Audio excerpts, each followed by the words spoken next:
The S&P 500 had two highly unusual prints just Thursday of last week. We had a $1.9 million 615 strike call order. This one was above the ask with 5,085 contracts, decent amount there. And then if you scroll up over here, you can see a $1.7 million print for the 620 strike, even further out the money because they bought this one at a spot price of 609. And this one has an even shorter dated expiration. This expires on February 28th. The previous one over here was expiration of March 7th. Both of these are highly unusual, hence why they are highlighted in blue here on Cheddar Flow. And both of these also were opening orders. The way that you can see that is just because the size of the order here, 5,085 contracts, is over the existing open interest over here of 2,000. And this was executed above the ask, so it was a buy. This is a very directional print.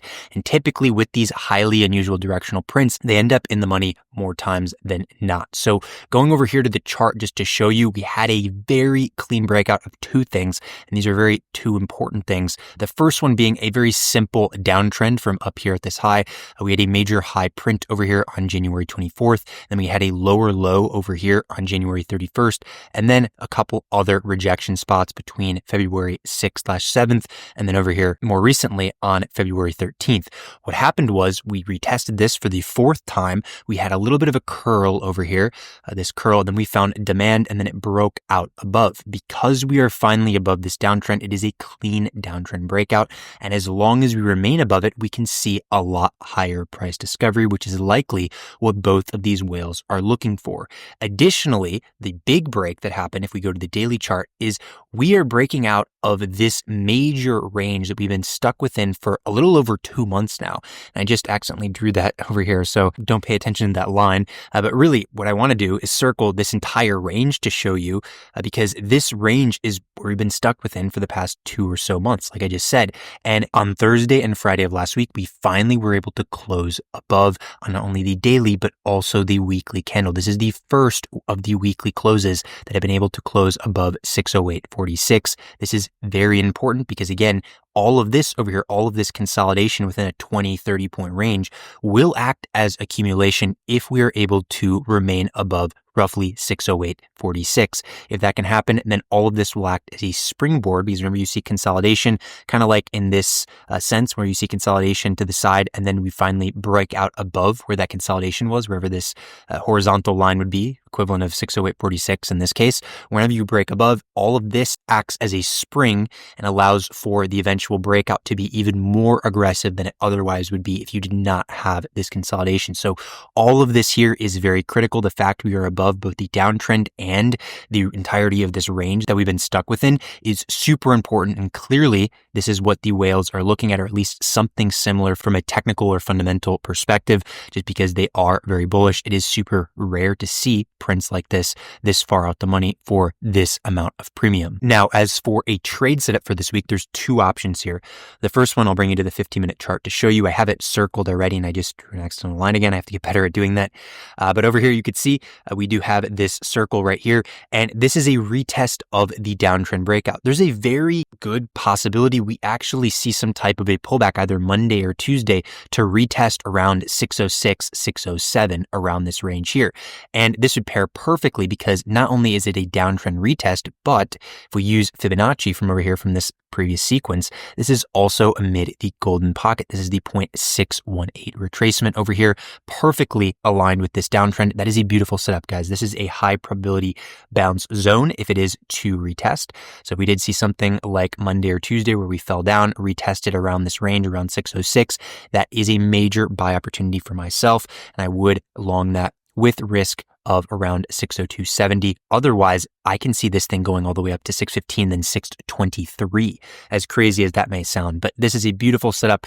I'm off of this again, golden pocket plus downtrend retest convergence, and then you can see a lot more upside off of that. There's also potential that it doesn't retest, just based on how strong it was last week. It could just gap up tomorrow and continue from here all the way up to what would likely be 615, then 620.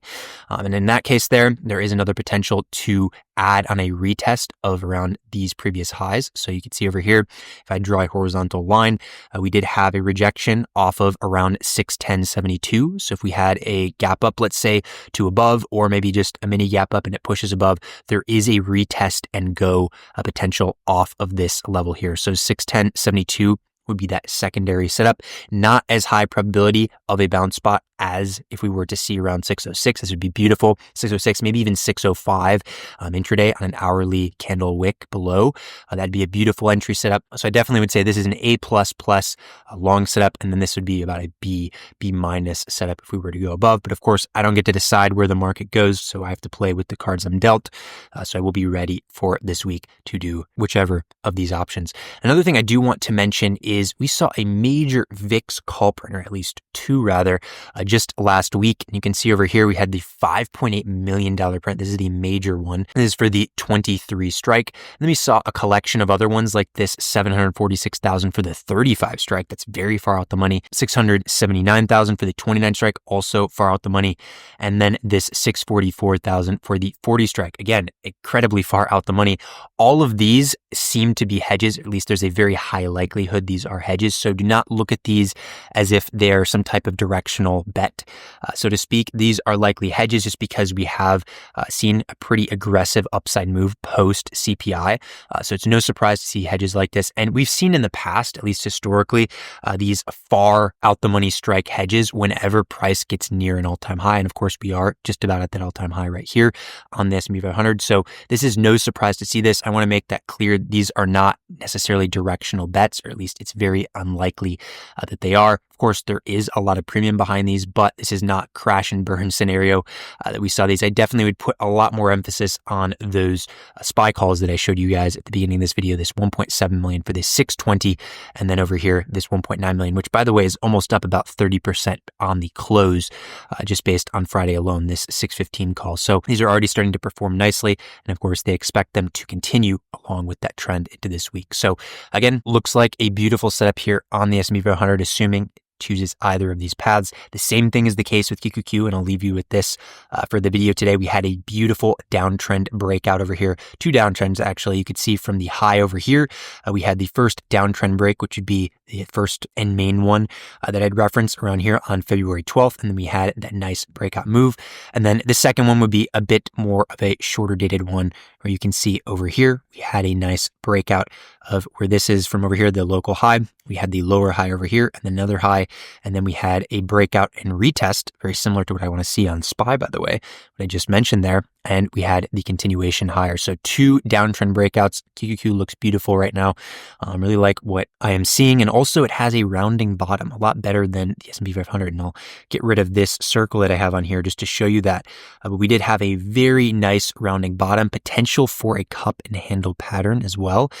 So if we do pull back, kind of like what I mentioned on the S&P 500 and then bounce from here, this would essentially act as a cup, which would be this over here, and then the handle on the top over here. And that'd be a very bullish setup. You can see this go to 550 plus from here, potentially even 560, as crazy as that may sound. But regardless, a lot of bullish signs in the market. It would have to, in terms of the market, we'd have to break down back below roughly 523.90 on QQQ to make it more so of a bearish in the short term. And as for the S&P 500, we'd have to break down back below 602.70 to make it more bearish in the short term. So as long as we stay above both of those levels, this is going to continue to bid. Those dips will be buyable. And that is my plan for this week and beyond.